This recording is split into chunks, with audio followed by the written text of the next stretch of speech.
آج کی سب سے بڑی خبر، واشنگٹن ہل گیا۔ ایک ان ایکسپیکٹڈ سیکیورٹی انسیڈنٹ رپورٹ ہوئی جہاں امریکی صدر ڈونلڈ ٹرمپ کو ٹارگٹ کیا گیا، لیکن شکر ہے پریزیڈنٹ ٹرمپ بالکل محفوظ ہیں۔ مگر سوال یہ ہے، کیا یہ صرف ایک آئسولیٹڈ انسیڈنٹ ہے یا اس کے پیچھے کوئی بڑا میسج چھپا ہے؟ اسرائیل نے لبنان کے ساتھ جنگ بندی معاہدے کو ہوا میں اڑا دیا اور ساؤتھ لبنان میں بمباری کر کے 14 لوگوں کو ہلاک کر دیا۔ السلام علیکم، میں ہوں شاہ جی اور آپ دیکھ رہے ہیں شاہ جی کی باتیں۔ ناظرین، آج 28 اپریل 2026 اور دن ہے منگل کا۔ ناظرین، خبریں تو بہت ساری ہیں، لیکن میں صرف خاص چیزوں پہ ہی تبصرہ اور تجزیہ کروں گا۔ جو زیادہ اہم خبر ہے وہ پریزیڈنٹ ٹرمپ پہ قاتلانہ حملے کی خبر ہے، اس پہ میں تھوڑا سا تبصرہ کروں گا اور اپنا جو بھی تجزیہ وہ پیش کروں گا۔ امریکی صدر ڈونلڈ ٹرمپ پر قاتلانہ حملے کے بعد ایک ہلچل مچی ہوئی ہے۔ یہ ایک ان ایکسپیکٹڈ انسیڈنٹ ہے جہاں صدر ٹرمپ پر حملے کا واقعہ پیش آیا۔ ڈونلڈ ٹرمپ بالکل محفوظ رہے۔ ناظرین، مگر سوال یہ ہے کہ کیا یہ صرف آئسولیٹڈ ایک انسیڈنٹ تھا یا اس کے پیچھے کوئی بڑا راز پوشیدہ ہے، میسج ہے اس کے پیچھے؟ اس طرح کے انسیڈنٹ صرف محض سیکیورٹی ایشو نہیں ہوتے، یہ ایک سگنل بھی ہوتا ہے۔ یہ دکھاتا ہے کہ گلوبل ٹینشن کتنی ہائی لیول پر پہنچ چکی ہے۔ اگر دنیا کی سب سے بڑی پاورفل لیڈرشپ سیکیور محسوس نہیں کرتی تو اس کا مطلب ہے کہ ٹینشن بہت ہائی لیول پہ پہنچ چکی ہے۔ صدر ٹرمپ وائٹ ہاؤس میں امریکی ٹیلی ویژن پروگرام کی جرنلسٹ نورا اوڈینل سے پروگرام 60 منٹ میں انٹرویو دیتے ہوئے غصے میں آ گئے جب نورا نے ان کو حوالہ دیا اس کے مینیفیسٹو کا اور بتایا کہ اس نے کہا ہے کہ بچوں کے ساتھ زیادتی کرنے والے کسی بھی شخص کو وہ نہیں چھوڑے گا۔ تو میرے خیال میں یہ جو اس کا غصہ ہے کول ایلن کا، وہ یہ ہے کہ ایپسٹن فائل پڑھنے کے بعد جو دنیا میں عام ہے آج کل، اس میں بہت سے پردہ نشینوں کے نام بھی آتے ہیں، تو اس میں ڈونلڈ ٹرمپ صاحب بھی ملوث پائے گئے ہیں جس طرح کے ریکارڈ میں لکھا ہوا ہے۔ تو اس شخص کا غصہ اپنی جگہ پر ہے، لیکن اس کا یہ جو قدم جو اس نے اٹھایا ہے وہ سراسر غلط ہے اور اس کے خلاف تو ظاہر ہے کہ ایکشن ہونا چاہیے۔ کول ایلن کے خلاف اب تک یہ میرا خیال ہے 32 سال کا جوان ہے، ابھی تک اس کے خلاف کوئی بھی کسی بھی ہمارے حساب سے کسی بھی تھانے میں اس کی کوئی رپورٹ وغیرہ درج نہیں، کہ کسی نہ تشدد کسی بھی واقعے میں ملوث نہیں ہے، نہ کسی دہشت گردی کے واقعے میں ملوث ہے۔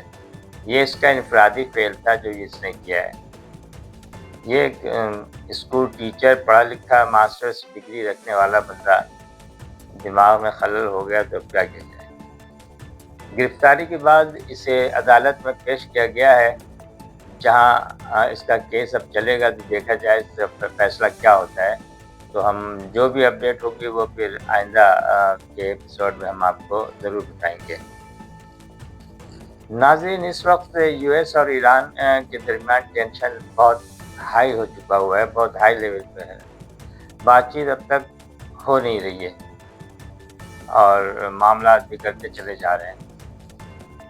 نیول پریشر اور پولیٹیکل اسٹیٹمنٹ بھی جاری ہیں، یعنی انوائرمنٹ آلریڈی چارج ہے اور اس انسیڈنٹ نے سچویشن کو اور سینسیٹیو بنا دیا ہے۔ ان سب کے درمیان ایک اور امپورٹنٹ ڈیولپمنٹ ہے۔ ایک ایرانی وزیر خارجہ عباس عراقچی اسلام آباد آئے تھے اور ایک خاص پیغام لے کر آئے تھے پریزیڈنٹ ٹرمپ کے لیے جو انہوں نے پاکستان کے field marshal general Asim Munir کے حوالے کیا، وہ ایران کی طرف سے چند شرائط تھیں جو پہنچانا تھا، کیونکہ ہم پاکستان ثالث کا کردار ادا کر رہے ہیں، تو دیکھتے ہیں کہ یہ کہاں تک کامیابی ہوتی ہے۔ لیکن جب یہ پیغام، یہ شرائط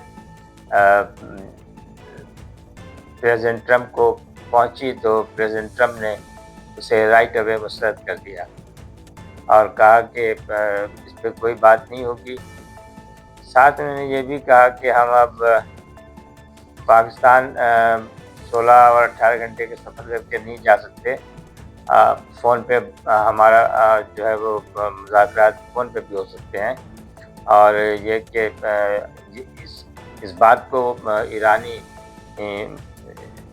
اہلکار کو سمجھنا ہوگا، ایرانیوں کو سمجھنا ہوگا کہ یہ بہت نازک مسئلہ ہے اور اس پہ چاہیے کہ وہ ہوشیاری سے کام کریں۔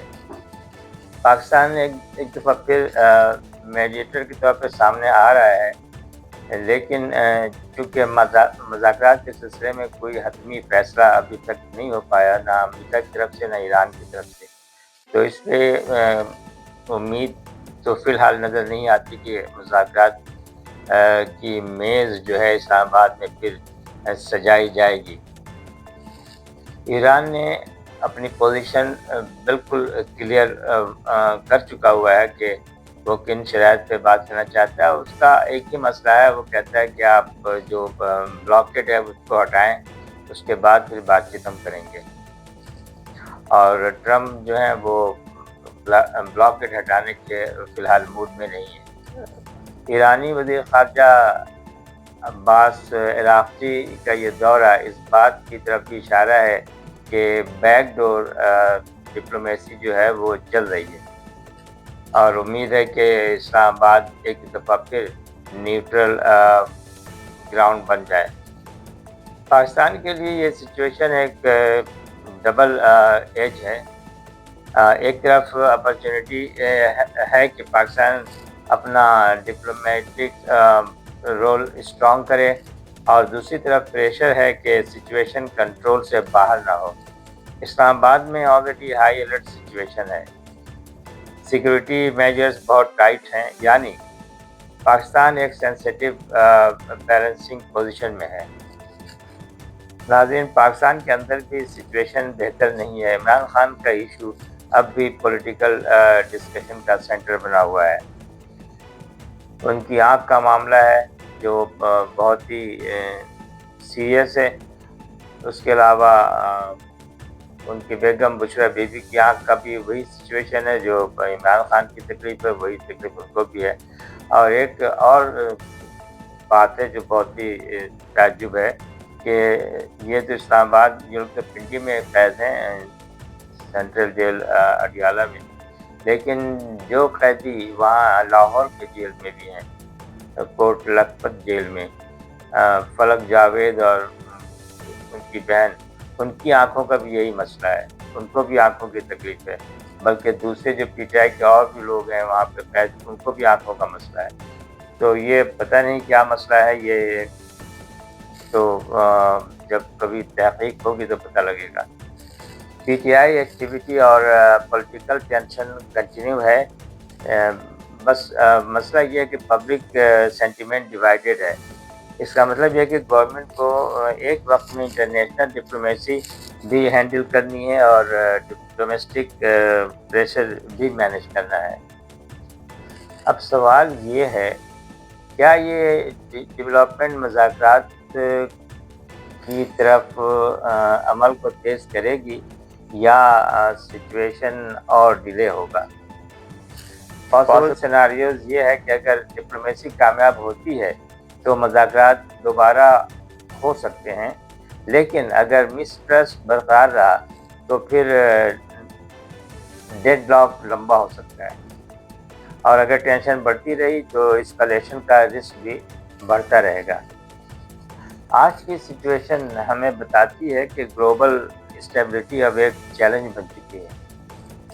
ڈپلومیسی اور پریشر دونوں پیریلل چل رہے ہیں، اور پاکستان ایک امپورٹنٹ لیکن سینسیٹیو رول پلے کر رہا ہے۔ ناظرین، آپ کیا سمجھتے ہیں؟ کیا یہ انسیڈنٹ صورتحال کو اور زیادہ گمبھیر بنائے گا یا ڈپلومیسی کو فاسٹ کرے گا؟ کامنٹ میں اپنی رائے ضرور دیں، لائک کریں، شیئر کریں اور سبسکرائب کرنا نہ بھولیے گا۔ ناظرین، ہمیشہ کی طرح آپ سے درخواست ہے کہ آپ اپنے علاوہ رشتہ داروں عزیزوں کے لیے خیر کی دعا کیا کریں، اور جب خیر کی دعا کریں تو اس میں مجھے بھی اپنی دعا میں شامل کریں۔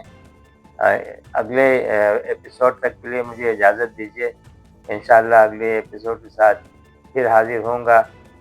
اس وقت تک کے لیے اجازت دیجیے۔ اللہ حافظ۔